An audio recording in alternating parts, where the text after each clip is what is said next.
Por favor, abra sua Bíblia na carta de Paulo aos Romanos, capítulo 4, versículos 16 a 21. Epístola de Paulo aos Romanos, capítulo 4, versículos 16 a 21. Amém? E eu tenho uma palavra extraordinária para a sua vida essa noite. Renovando a nossa esperança. Amém? Que bênção, que eu tenho certeza que Deus vai falar muito ao seu coração, como falou ao meu, à medida que meditava no que eu vou dizer aqui essa noite. Acharam o texto? Carta de Paulo aos Romanos, capítulo 4, versos 16 a 21. Preste atenção nesse texto. Portanto, a promessa vem pela fé, para que seja de acordo com a graça, e seja assim garantida toda a descendência de Abraão, não apenas aos que estão sob o regime da lei, mas também aos que têm a fé que Abraão teve. Ele é o pai de todos nós. Como está escrito, eu o constituí pai de muitas nações. Ele é nosso pai aos olhos de Deus, em quem creu, o Deus que dá vida aos mortos e chama à existência coisas que não existem, como se existissem. Abraão, contra toda esperança, em esperança creu, tornando-se assim pai de muitas nações, como foi dito a seu respeito. Assim será a sua descendência. Sem se enfraquecer na fé, reconheceu que seu corpo já estava sem vitalidade, pois já contava cerca de 100 anos de idade, e que também o ventre de Sara já estava sem vigor. Mesmo assim, não duvidou, nem foi incrédulo em relação à promessa de Deus, mas foi fortalecido em sua fé e deu glória a Deus, estando plenamente convencido de que Ele era poderoso para cumprir o que havia prometido. Amém. Pode sentar. Que texto extraordinário esse. Essa semana, eu estava nas minhas meditações bíblicas e olhando para esse texto, esse pequeno trecho aí parece que me saltou à vista, parecia que estava em alto relevo na minha Bíblia. Comecei a pensar muito sobre isso, sobre a forma como Paulo constrói toda uma ideia da esperança. E é uma esperança que você vai ver aqui hoje como ela é bonita, porque eu amo essa frase, essa expressão de Paulo, creu contra a esperança. Tem épocas em que a gente crê contra a esperança, em que a gente tem que achar esperança onde nem ela parece que existe mais. Há dias em que parece que tudo é tão difícil, tão complicado, tão maçante, que para a gente achar a esperança, a gente tem que ter certeza que ela não está lá. É estranho isso. Crer contra a esperança. Relaxa que a gente vai entender, amém? É só um começo, né? Eu estava lendo esses dias, Václav Havel, ex-presidente da República Tcheca, deu uma declaração, que na verdade foi uma espécie de definição da esperança, que ficou famosa no mundo inteiro. Ele disse o seguinte, que a esperança é aquilo que nos motiva a lutar, não porque vai dar certo, mas porque vale a pena. Aí a gente começa a vislumbrar uma esperança diferente.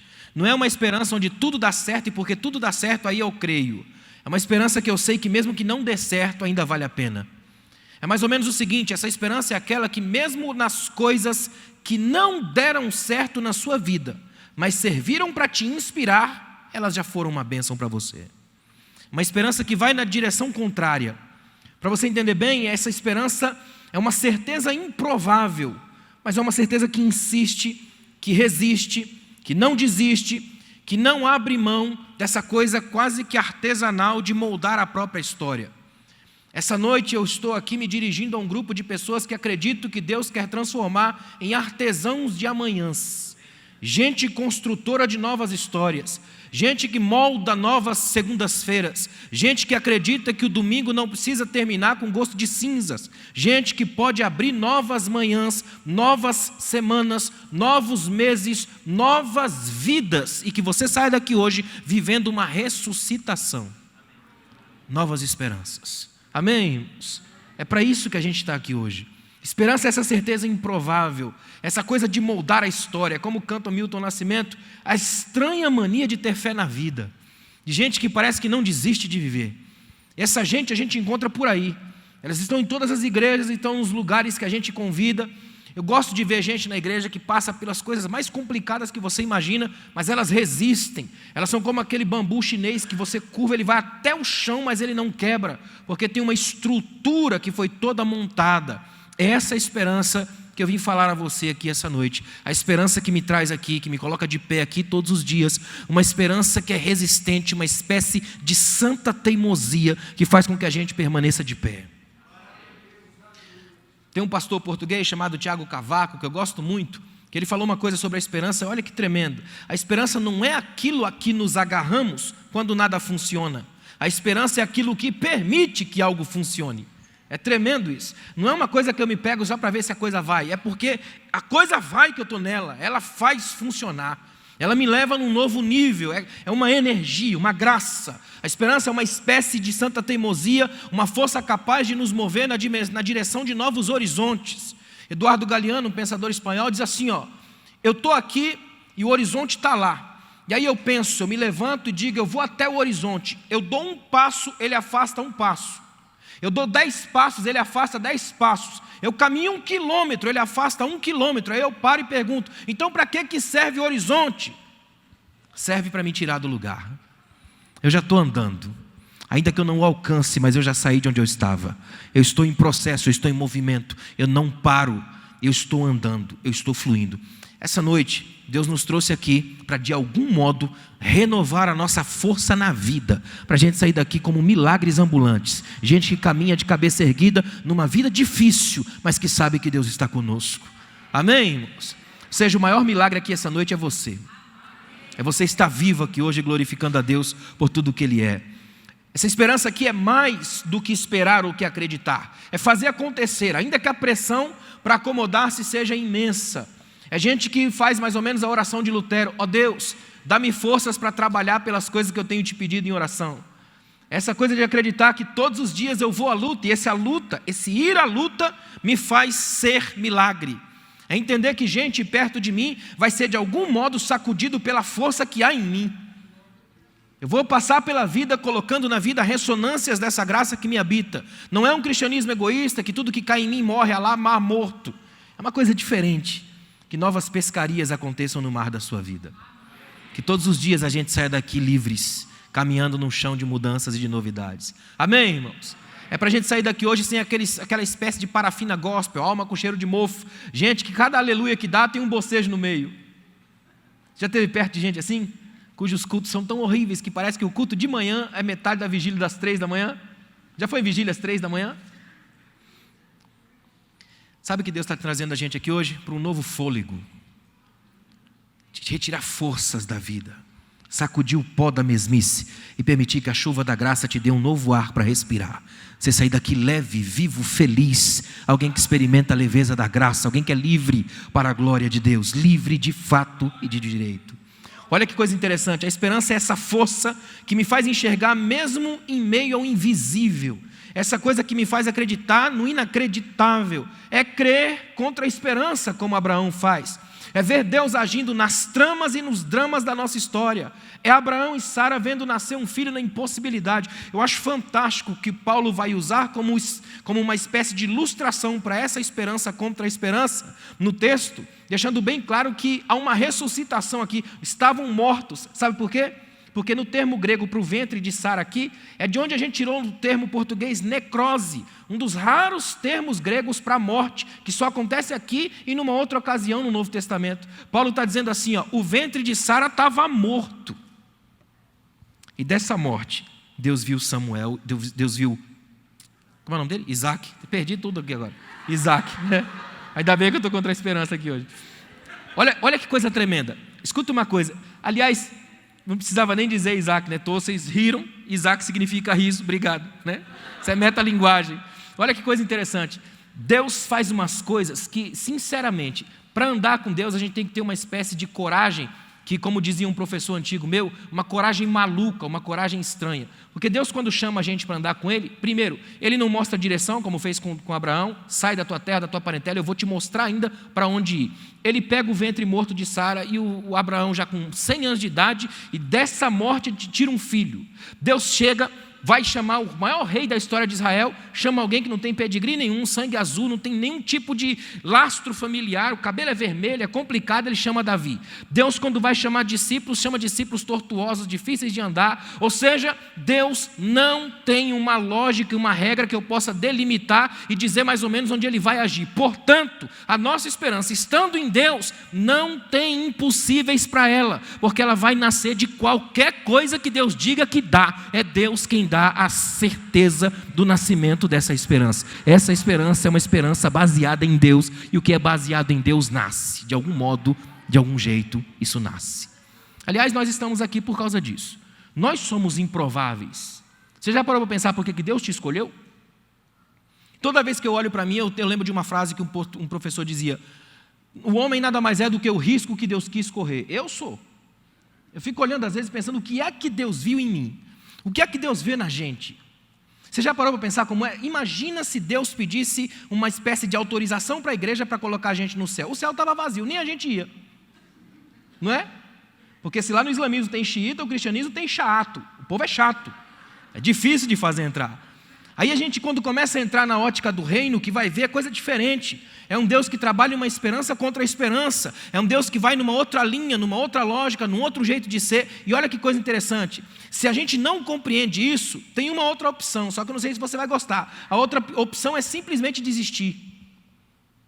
É jogar fora, é abrir mão. Jogar a toalha, resignar-se, abandonar-se, aquele fatalismo de sempre. Aqui sempre foi assim, isso nunca vai mudar, a nossa história é assim, desse jeito que a coisa tem sido o tempo todo. E quem age assim termina condenado à mediocridade.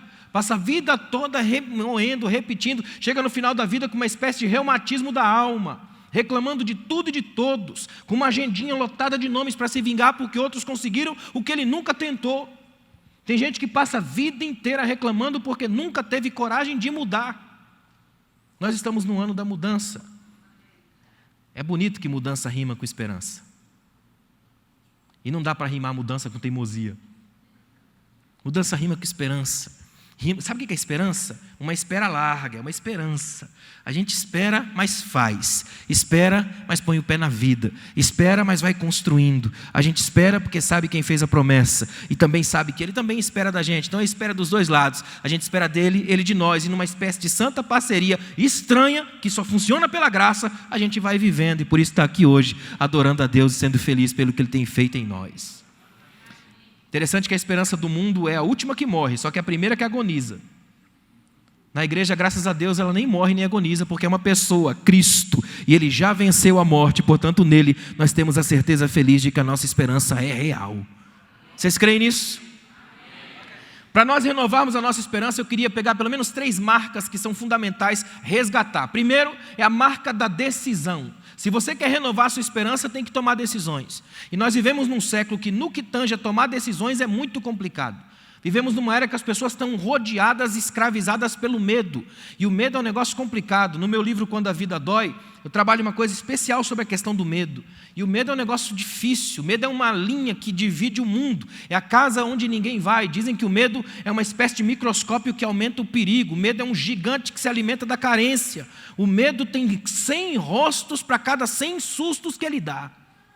O medo paralisa, bestializa, segura, escraviza, algema, não permite andar. É por isso que a Bíblia diz que o verdadeiro amor lança fora o medo. Quem é escravo do medo tem medo de ser alguém. E o medo é um negócio tão perigoso que se ele tomar as rédeas da sua vida, você não sai mais do lugar. Tem gente que tem medo de Deus. Medo de ser usado por Deus. Até porque durante muito tempo uma caricatura de Deus foi pregada nos nossos púlpitos. Um Deus estranho, a lá Talibã gospel. Se você não fizer minha obra, eu mato sua mãe, sua tia, sua avó. Lembra disso? Deus sequestrador, estranho, perigoso, com arma na cabeça. Durante muito tempo a gente viveu um Deus que era esquisito, um Deus que você tinha todo um relacionamento cuidadoso, meticuloso. Chegar perto desse Deus era quase desarmar uma bomba, que sempre explodia na sua mão. Até que a gente descobriu que Deus é muito além de tudo isso. A gente descobriu em Jesus que Deus está para além do medo. Descobriu em Jesus que Deus para de pregar para segurar a criança no colo. Descobriu em Jesus que Ele pode andar sobre as águas. A gente descobriu em Jesus que Ele é capaz de abraçar, que Ele fala com as mulheres na época tão desprezadas. A gente descobriu em Jesus que Deus é outro, que cabe na vida da gente. que está aqui hoje em nós, por nós e às vezes apesar de nós. Não é verdade? Olha que coisa interessante, movidos pela força da esperança, é que a gente se levanta, sai do chão, vence batalhas que julgava perdidas. Você já viu que às vezes a gente tem umas certas batalhas que a gente tem a tentação de jogar a toalha. A gente diz, não vai dar, dessa eu não saio vivo, essa é complicada demais, não existe como sair daqui. Aí a graça de Deus faz nascer a chama da esperança de um modo tão bonito dentro da gente, que a gente se levanta, vence, e aí depois quando a gente olha para trás, dá um sorriso e diz, graças a Deus, não fazia ideia, mas eu consegui. Não é que a gente conseguiu, é que a graça de Deus fez essa esperança contra a esperança definir em nós a decisão de continuar andando. Tem muita gente que anda pela vida assim como aquele cansado, trocando a mala pesada de uma mão para outra, joelho vacilante, gente que tem que a cada 10 passos parar, segurar o fôlego. Tem gente que está todos os dias na tentação de desistir. E hoje Deus tem uma palavra a você: continue a marcha. Continue caminhando, persista, porque quando você toma a decisão de abraçar a esperança, ela te abraça de volta, e nesse abraço da esperança é que a gente anda mais uma milha, mais um passo, e quem sabe cruza a linha da vitória, chega no território do descanso, na cidade de refúgio, no ambiente da graça, no jardim de Deus. A esperança é companheira de quem se move, dos que não se acomodam, mesmo que estejam cansados, frustrados e abatidos. Eu sei que tem dia que é complicado, tem dia que não dá, tem dia que não tem como a gente cantar, tem dia que a gente está na época do luto, da crise, da angústia, que não dá para você levantar a mão, aplaudir, ficar de pé. Tem dia que é complicado, a coreografia gospel não funciona para todo mundo. Isso aqui é contexto, tem dia que só Deus sabe como você vem aqui.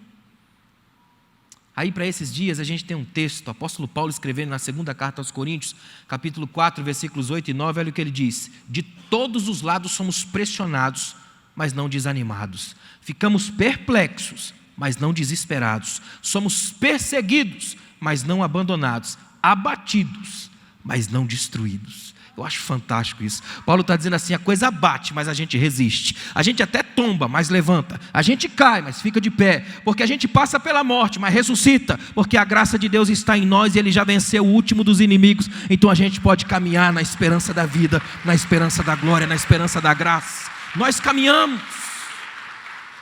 Ou seja, quando eu decido não mais me acomodar, que a esperança é como uma fênix que renasce. Um dos mitos mais lindos do mundo é o mito da fênix. É um animal, uma ave raríssima, extraordinária, que não podia se reproduzir. Então, quando ela chegava ao final da vida, juntava num ninho de ervas aromáticas, ateava fogo e queimava até as cinzas. E das cinzas surgia de novo, plena, linda e bela. E os gregos aplicavam uma lição psicológica fantástica. A vida é feita de pequenas mortes e novas ressurreições. Você só de fato morre quando não assume que pode novamente renascer. Deus te trouxe aqui hoje para te fazer voar de novo, para você abrir os olhos, levantar as asas e deixar o Espírito de Deus te colocar de pé na vida. Você vai ser uma grande mãe, um grande pai, um grande homem, uma grande mulher, com capacidade para dizer para esse mundo que vale a pena ficar de pé na presença do Deus que te ama e sabe quem você é. Você está livre aqui essa noite, é preciso tomar essa decisão. Quando eu chego ao fundo do poço, é que eu tenho que olhar para cima e ver que ainda existe o brilho das estrelas. É saber que é possível caminhar. No final da Segunda Guerra Mundial, alguém achou num dos abrigos judeus uma frase rabiscada na parede: creio no sol, mesmo que ele não brilhe. Creio no amor, ainda que ele esteja oculto. E creio em Deus, mesmo que ele esteja em silêncio. É essa força que faz a gente ficar de pé mais uma vez.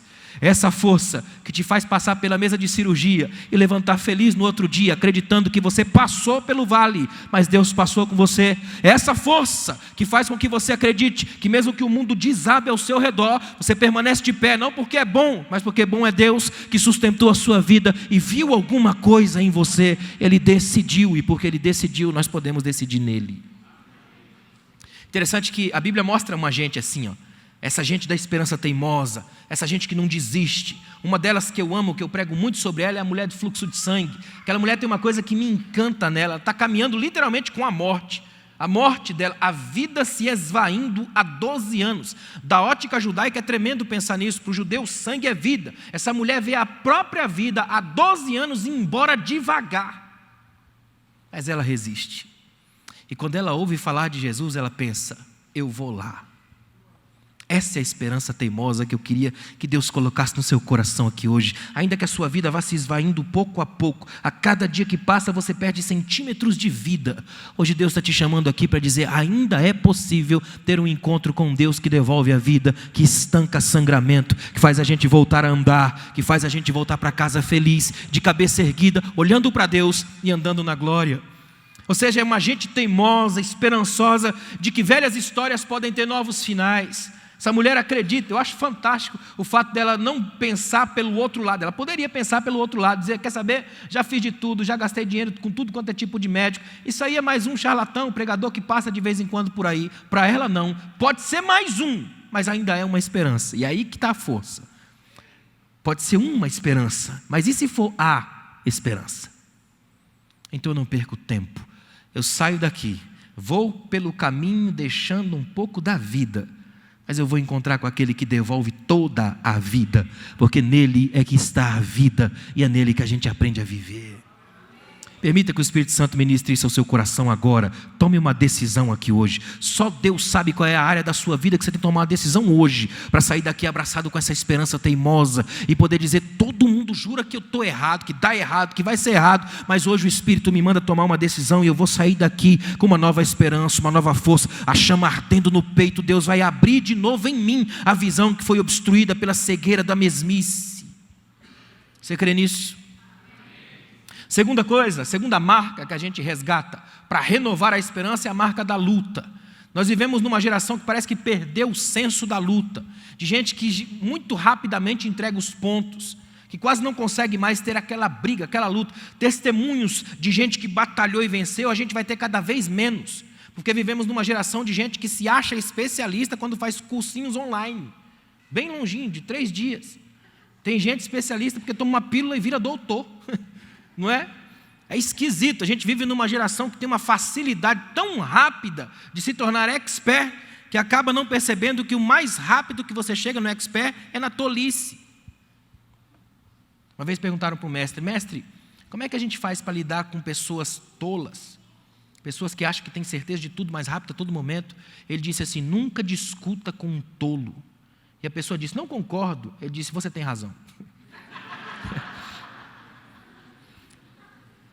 É movido pela esperança que a gente encara a vida e vai para a luta. É movido pela esperança que a gente levanta cedo, sacode o pó da mesmice, enfrenta gigantes, feras e dores. É movido pela luta que a gente tem aqui aquele desejo tremendo de dizer, coloca a mão no arado, a mão na massa, que não olha para trás, que vai para frente, que tem um entusiasmo. Essa palavra entusiasmo vem da origem grega extraordinária. Quando eu dava aula de grego com os alunos, fazia uma coisa chamada análise sintática. Era uma das palavras que eu mais gostava de trabalhar. Em, preposição para dentro de, teós, Deus. Em teós, mergulhado em Deus. Alguém entusiasmado é alguém tão repleto de Deus que houve uma espécie de santa fusão. Ele se perdeu em Deus porque ele mergulhou dentro de Deus. Entusiasmado, cheio da glória de Deus, cheio da vida. Irineu, um dos bispos da história da igreja, dizia que o que é um homem cheio de Deus nada mais é do que um homem cheio de vida. Quanto mais vida tem, mais cheio de Deus esse homem está. Amós capítulo 5, buscai-me e vivei. Olha que tremendo. Buscai-me e vivei. Eu amo Deuteronômio 30, 19. Os céus e a terra tomam por testemunhas contra ti, de que te propus a vida e a morte, a bênção e a maldição. Escolhe a vida. Isso é de quem vai à luta, é de quem vive. Sabe por quê? Escuta o que eu vou te dizer aqui, ó. Você, como filho de Deus, que está no reino de Deus, não veio ao mundo a passeio. Você veio a serviço do seu rei. Então você precisa se levantar, sacudir o pó da mesmice e fazer algo pelo reino, no reino e para a glória de Deus. Até porque, olha que coisa tremenda, quando a gente aprende essa coisa da luta, a gente aprende que apanha muito. É por isso que pouca gente quer lutar. É aquela lógica, quem comigo não ajunta espalha. Tem muita gente que quer passar a vida inteira uma espécie de herança gospel. Ele acha que existe como se fosse uma osmose de crente. Ele chega na igreja, ele recebe tudo pela glória, tudo mais fácil, tudo tranquilo. Ele acha realmente que vai para o céu de carona com alguém, ou no vácuo de alguém. Ele não vai para a luta, não corre atrás. Por quê? Porque sabe que quando você vai à luta, você sofre. Tem os embates, tem os problemas, tem os Golias da vida, tem as cavernas. Essa coisa esmaga a gente. Dom Helder escreveu uma frase que eu amo. Olha que frase tremenda. Existem criaturas que são como a cana. mesmo postas na moenda, esmagadas de todo, reduzidas a bagaço, mas elas sabem da doçura. Olha o que Deus está dizendo para você aqui hoje. Mesmo que a graça hoje faça você passar por processos dolorosos, que vão te esbagaçar, o que Deus vai tirar daí é o mais tremendo suco que Ele tiver. Ele vai tirar daí algo bom, belo e pleno, porque Deus nunca nos leva para algo que vai nos destruir. Ele leva para algo que vai nos salvar, purificar, transformar, trazer de volta a origem, a essência. Seja o que Deus te fizer passar, vai ser para o seu bem e para a glória dEle. Todas as coisas cooperam para o bem daqueles que amam a Deus. Essa esperança aqui, ela nos leva a lutar não para destruir, porque esse nosso não é o nosso Deus, mas para impedir que sejamos destruídos. É uma espécie de defesa da alma. Eu vejo muito isso na mulher cananeia, uma mulher que luta contra os preconceitos e as religiosidades que afastam. É uma mulher como gente que se veste de esperança e passa por cima de tudo quanto é tradicionalismo asfixiante. A mulher vem no meio da rua gritando por Jesus, por Senhor dela, como filho de Davi. Muita gente a afasta, tenta chegar com que ela não chegue. Os discípulos simplesmente, aquele texto da mulher cananeia tem uma das, vamos dizer, dos retratos de uma malignidade nos próprios discípulos que é tão dolorido de ver. Nenhum discípulo perguntou assim para ela: sua casa é perto daqui? Um de nós resolve? Se Jesus mandar um de nós dar certo, nada disso. Eles simplesmente viram para Jesus e dizem: manda ela embora, porque ela vem gritando atrás de nós. Que Deus nos livre de uma espiritualidade que ignora os gemidos dos outros para não atrapalhar nossa agenda. Que Deus nos livre de uma espiritualidade de insensíveis, que nem vê gente sofrendo perto da gente só porque a gente está prosperando. Que Deus nos livre de uma insensibilidade gospel que cria uma camada que afasta, mas que nossos braços sejam abraços de Deus. Que a gente sinta a gente sofrendo perto da gente, que a gente ame cada vez mais e que as pessoas entendam isso aqui como um hospital da graça, onde ela pode entrar com as piores feridas e sair daqui abraçada pela grande esperança que habita cada um de nós, que a chuva do Espírito desça aqui a tal ponto da gente sair daqui tocados por uma graça que ajunta, não que afasta, que abraça, não que empurra, que preenche de conteúdo, não apenas de rótulo, uma graça que não é máscara, é rosto, uma graça que tem nome, identidade, carisma, que tem cheiro de Deus. Deus procura gente com essa capacidade. Eu acho tão tremendo olhar na igreja os tipos, as figuras humanas da igreja. Eu vejo muito dessa esperança nas figuras humanas da igreja. De gente que a gente se envolve. Tem gente que chega na igreja e te dá um abraço tão gostoso. Já passou por isso? Tem gente que dá um abraço tão gostoso. Tem gente que eu acho tão fantástico. Por exemplo, a pastora Cássia é o tipo de gente que preenche espaços. Você já percebeu isso? Está todo mundo numa sala, fica aquela coisa, ela chega e preenche os espaços. Não é tremendo? Eu gosto de ver gente pela ótica humana. Eu sou um pesquisador da humanidade, da gente, a pessoa humana. Como é bonito como a gente se mostra. E sabe o que é tremendo? É como Deus pegou essas pequenas diferenças, colocou num corpo imenso, cuja cabeça é Ele e o Espírito Santo é o sistema nervoso central. Esse corpo chama-se igreja. Nós estamos aqui hoje para nessas diferenças e semelhanças nos interconectarmos, e a esperança é a força que faz o corpo andar.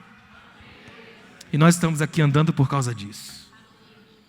Por causa dessa graça, por causa de gente que abraça a gente, por causa de gente que cuida de gente. Interessante que em 1998, em São Paulo, teve um congresso desse pessoal que trabalha com psicologia e tudo mais, e eles tentaram votar uma proposta, porque olha que interessante, eles estavam com um problema, uma discussão na época, que é um problema recorrente de quem trabalha com essa área, porque eles dizem assim, que muita gente não procura o psicólogo porque tem aquela velha coisa: eu não estou louco, então não preciso. Então tem esse estigma da loucura. Então tentaram mudar o nome: psicólogo, analista, psicanalista, psiquiatra, e votaram diversos nomes. Nenhum deu certo, acabou que ficou por isso mesmo. Mas um dos nomes eu peguei para mim: gentistas. Eles dizem: nós somos gentistas, gente que cuida de gente. Não tem dentista, o cara que cuida de dente? Nós somos gentistas, gente que cuida de gente. Acho tão fantástico isso. A igreja é gentista. A igreja é gente cuidando de gente. A palavra alemã para a igreja é Volkskirche, feita de gente.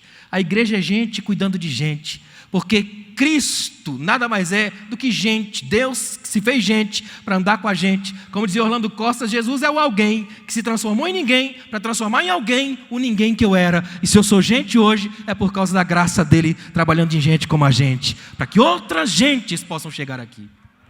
Essa é a ideia da igreja. A igreja é feita disso. A palavra genro vem do latim gens, outra gente misturada na nossa. Acho que é por isso que dá problema, né?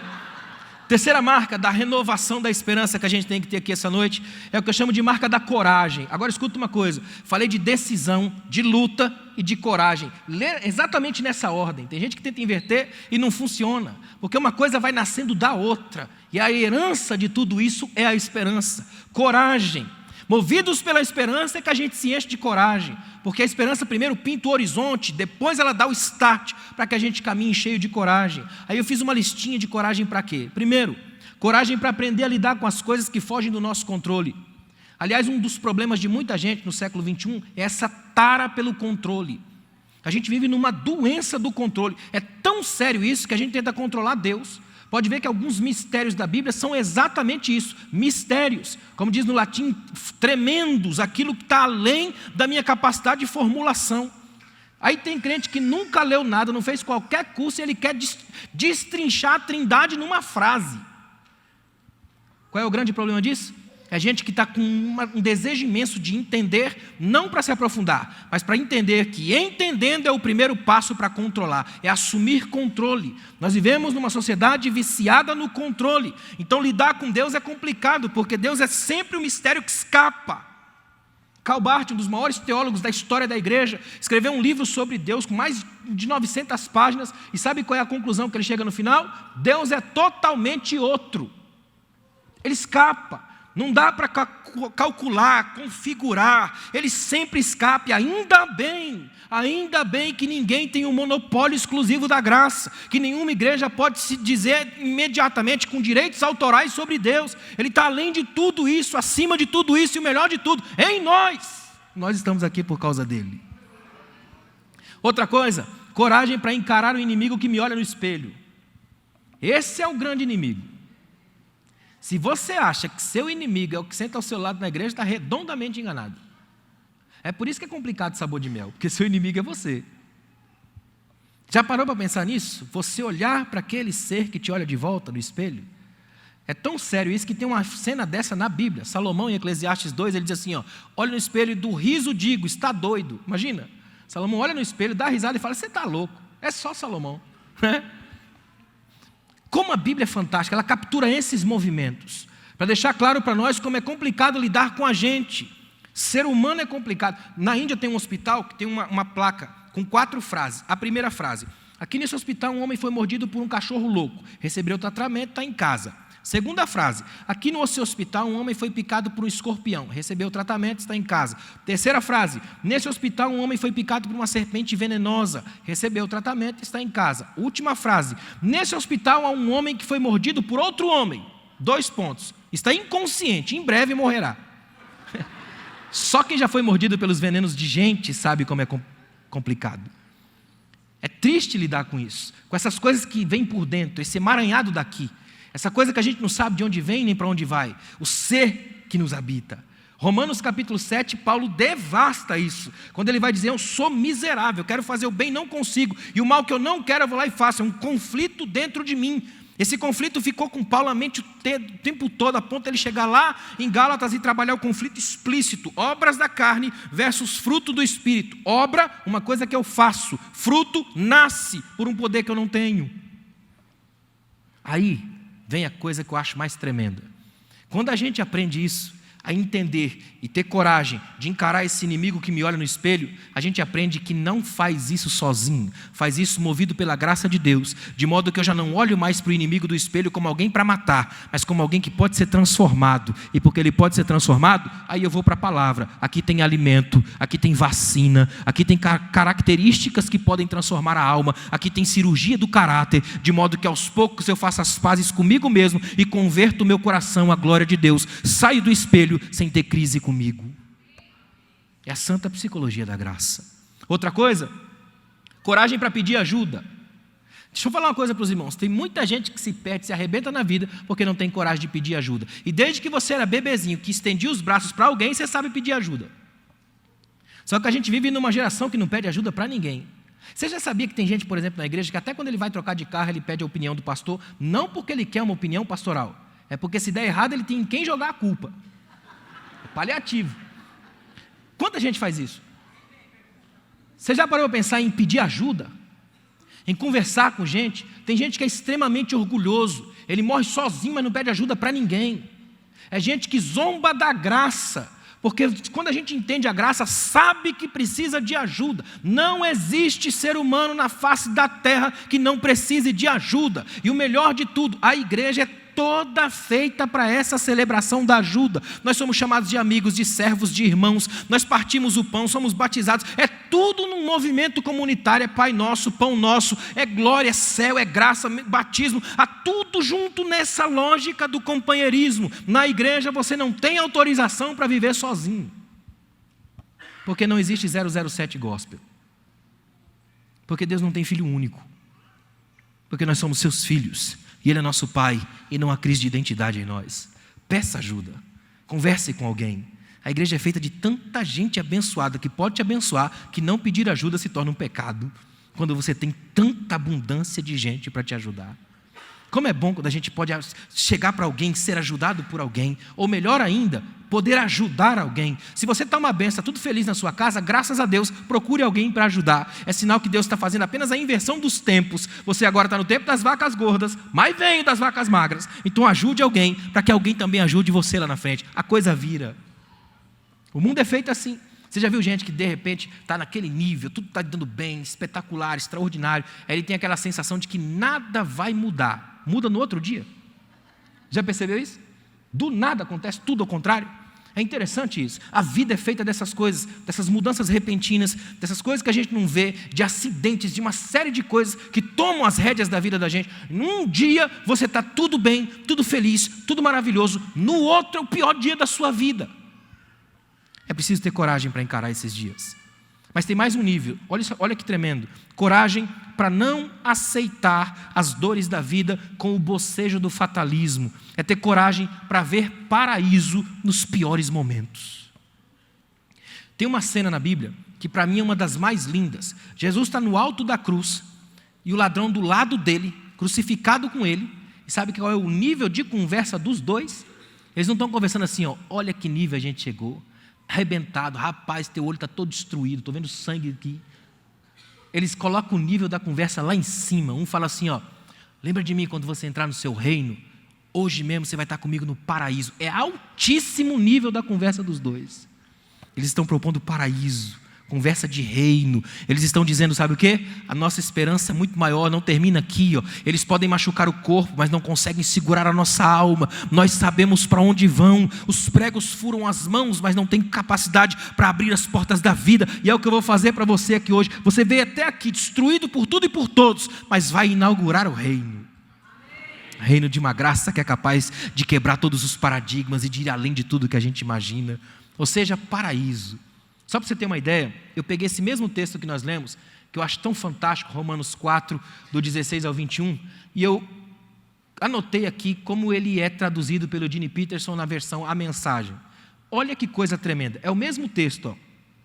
É por isso que o cumprimento da promessa de Deus depende inteiramente da confiança que depositamos nele e em seus caminhos e de que o aceitemos e a tudo que ele faz. A promessa de Deus chega como um presente. É o único modo de garantir a participação nela, tanto os que guardam as tradições religiosas, quanto os que nunca ouviram falar delas. Porque Abraão é o pai de todos nós. Ele não é o pai racial. Isso seria ler a história de trás para frente. Ele é nosso pai na fé. Chamamos Abraão de pai, não porque Deus lhe tenha dado atenção por ter vivido como santo, mas porque Deus agiu em Abraão quando ele não era ninguém. Não é o que lemos nas Escrituras? Que Deus diz a Abraão, farei de você pai de muitos povos. Abraão foi o primeiro chamado de pai e depois se tornou pai, porque ousou acreditar que Deus faria o que somente Deus poderia fazer, levantar os mortos para a vida e com uma palavra trazer algo à existência a partir do nada. Não havia esperança, mas Abraão creu, decidido a viver não com base no que sabia que era incapaz de fazer, mas no que disse que ele faria. Assim, foi feito pai de uma multidão de povos. O próprio Deus declarou, você terá uma grande família, Abraão. Abraão não ficou pensando em sua incapacidade, dizendo, sem chance, esse corpo de 100 anos nunca vai gerar um filho. Ignorou décadas de infertilidade de Sara e foi persistente. Não foi reticente sobre a promessa de Deus com questionamentos vazios. Em vez disso, mergulhou na promessa e se fortaleceu. Ficou à disposição de Deus, certo de que Ele cumpriria tudo o que havia dito. Olha que coisa fantástica. A ideia que eu acho mais bonita dessa tradução do Peterson é dizer isso aqui, que Abraão foi pai da fé não porque é bom, mas porque sabia que Deus era capaz de fazer aquilo que Abraão não poderia ter feito. Sabe o que é isso? A esperança que nós estamos pregando aqui essa noite não é apenas um jeito psicológico e positivista de andar. Essa esperança não é apenas uma palavra bonita usada pelos terapeutas comportamentais. Essa esperança aqui, tem base no caráter de Deus. E como Deus não passa nunca, essa esperança também não morre. Ela permanece viva, ativa e poderosa no meu e no seu coração. Fica de pé, por favor. Em esperança a gente crê. Em esperança a gente vive. Eu queria que essa noite você colocasse a mão no seu coração aí, porque essa é uma mensagem que atinge todos aqui. Só Deus sabe quem está aqui hoje como literalmente a última esperança. Só Deus sabe quem veio aqui essa noite dizendo assim, se Deus não mudar a história da minha vida, eu nunca mais vou lá. Só Deus sabe como anda a história da sua casa, da sua família. E aí hoje Deus te traz aqui e diz para você que a esperança nunca morre. Ela renasce. O apóstolo Paulo termina o extraordinário capítulo 13 de Coríntios dizendo, sobram 3, a fé, a esperança e o amor. Olha que coisa tremenda que Deus está dizendo para você aqui hoje. Ainda há uma esperança.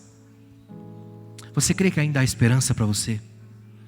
Você crê que ainda há esperança para os seus filhos? Você crê que ainda há esperança para o seu marido, para a sua esposa? Você crê que ainda há esperança para aquele sonho morto? Quanta gente anda com sonhos mortos? Sonhava teimosamente, belamente, teimosamente. E aí foi aos poucos acabando, perdendo isso. Aí hoje Deus te trouxe aqui para sonhar de novo. Deus te trouxe aqui para levantar sua cabeça e dizer que você errou, mas Ele conhece a sua vida e Ele já te perdoou e quer transformar você numa nova mulher, num novo homem, num novo ser, numa nova história. Que não há nada que possa nos separar do amor de Deus que está em Cristo Jesus, o nosso Senhor. Feche os seus olhos. Deus, não há palavras, Pai. Não há palavras senão de gratidão a Ti. Porque a nossa esperança, Pai, a nossa esperança está em Ti. O mundo falha, a política falha, as instituições falham, os nossos melhores amigos falham, as pessoas que a gente ama falham. Só o Senhor não falha. Abraça-nos aqui essa noite, Pai. Faz desse domingo uma espécie de terapia espiritual profunda. Limpa toxinas do coração, vasculha a alma, abre as janelas da interioridade, sopra o fôlego da novidade em almas com cheiro de velho. Levanta para um novo tempo, uma nova segunda-feira, que a nossa vida saia daqui hoje totalmente carregada da Tua graça. Que a gente saia daqui com a alma lavada, homens e mulheres novos, cheios, plenos, que possam viver um novo dia. Precisamos de Ti. Sozinhos a gente não consegue. Mas se o Senhor estiver em nós, e está, porque a Tua palavra garante isso, então nós temos um novo tempo, novos fôlegos. Hoje é possível cantar uma nova canção. O tempo de cantar chegou. Que a gente levante a cabeça, Pai, e que a gente saia daqui hoje abraçados ao novo, ao Teu novo, a novidade que o Senhor coloca em nós. Obrigado por cada vida aqui, no precioso nome de Jesus. Que Deus te abençoe. Obrigado, pastor.